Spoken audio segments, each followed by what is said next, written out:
You believe it's just a glance, just a picture, just a thought. But that's where it starts. Lust doesn't happen at once. It sneaks in through your eyes, infecting the mind, and before you even notice, it owns your heart. Lust isn't innocent, it isn't natural, it isn't being a man. It is a spiritual parasite, and it's killing you quietly. Look around you. How many great men have lost everything, not because they weren't smart, not because they weren't mighty, but because they couldn't keep their appetites in check? Lust blinds. It blinds you to the woman God had in mind for you. It blinds you to your calling. It blinds you to the kingdom you were meant to build. This is not a pep talk. This is a warning. Because lust not only steals your purity, it shatters your purpose. And if you don't know how to fight it, it will steal your focus, your family, your future, and maybe your soul.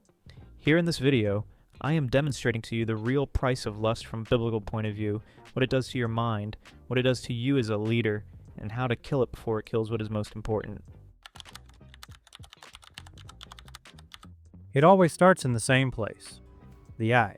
A glance you look at a little too long, a scroll you don't swipe beyond, a innocent, middle-of-the-night browse you think you're in control, but your eyes have already opened the door.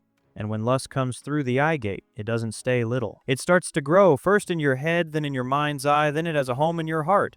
And then it spreads to everything: your will, your decisions, your relationships. Why? Because God knows the eye is mighty. God knows the mind does what the eye desires, and the heart does what the mind wants. That's why the enemy employs lust. It's tactical.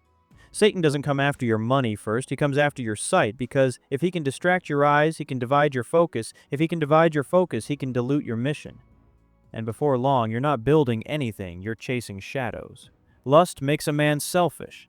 Lust indoctrinates him to think of women as bodies, not spirits, moments, not for lifelong vows, objects, not daughters of God. And the worst part is this: a man dominated by lust will walk right past the woman God sent him because he's still looking for fantasy. It does not matter how innocent her heart is, if your eyes are dirty, you will never know what is holy, even when it's in front of your nose. If a man lets lust stay in him, it never stays locked up in him. It leaks into his marriage, into his fatherhood, into his home.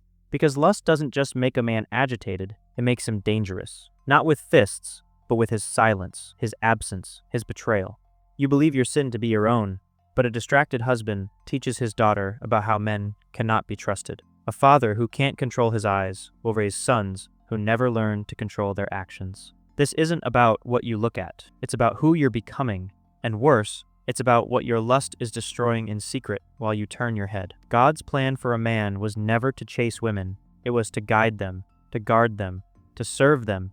But a man controlled by lust will trade his wife's trust for an app. He'll trade his family's peace for 5 seconds of thrill. He'll lose his whole kingdom for a glance.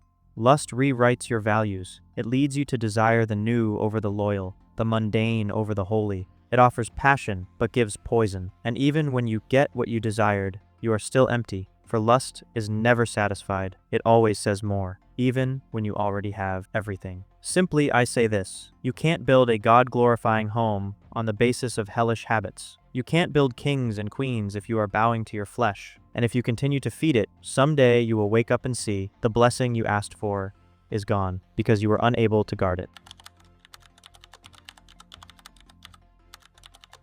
You don't beat lust by humiliating yourself.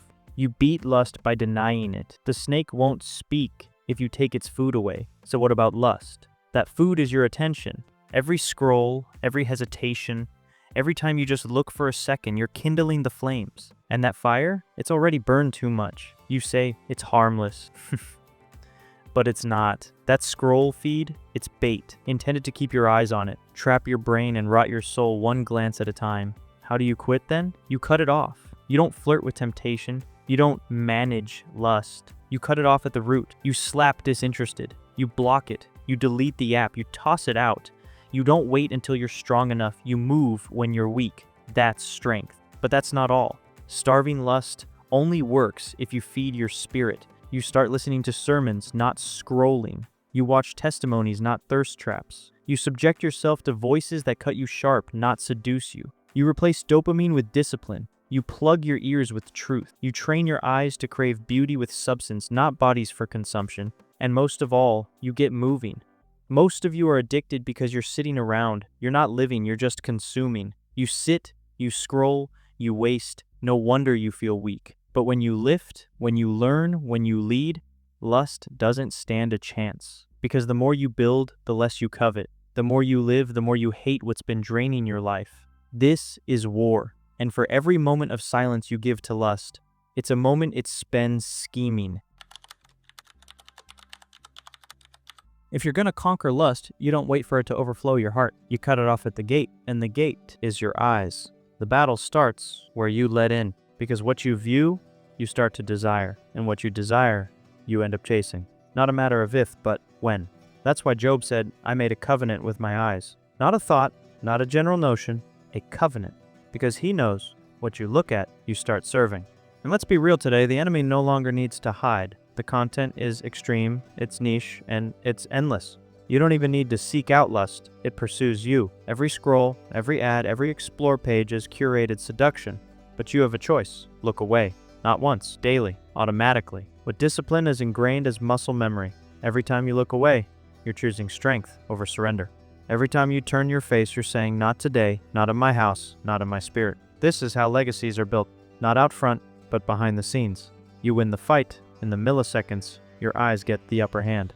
It might feel insignificant, but it's a monster. Because where attention goes, energy goes. And when you move what you look at, you move what you want. Don't feed the fire, drown it, cut off the oxygen, starve the scroll, block the bait, lock your eyes on what's important. Because if you win it here, you win it anywhere else. This is what happens when lust dies in your life. You don't just feel relief, you feel resurrection. Your energy returns, your vision clears, your work gets back on track. And the din that once oppressed you, it's gone because you've built something stronger. You've built rhythm. You get up early not to escape, but to meet. You journal, you pray, you move. You light your soul with fire before the world can give you fog. You don't just scroll less, you want to less. Your spirit lightens, your relationships deepen, your concentration unbreakable. The enemy tosses the old snares, but you no longer bite, because you've savored something better. This is where lust no longer has its grip on you, not from guilt, but from purpose. You no longer have to look, because you're already forging what you used to search for. You've conditioned your heart to see a woman not as temptation, but as a blessing. Your wife not as an option, but as a treasure. Your children not as responsibilities, but as your kingdom. This is who you are now, and when the old urges whisper, you don't struggle with them, you grow beyond them, because there is no room for cheap thrill in a heart full of heritage. I wish personally I could hold you accountable, but I'll offer you this. If you must change but repeatedly flunk, subscribe. I'll be checking in on you every week with actual tools, biblical wisdom, and framework to keep you grounded. But if lust is still occurring in your mind, if you've tried to change but you're still seeing women with a lens of lust, not purposely always, check out our video so as to get it solved.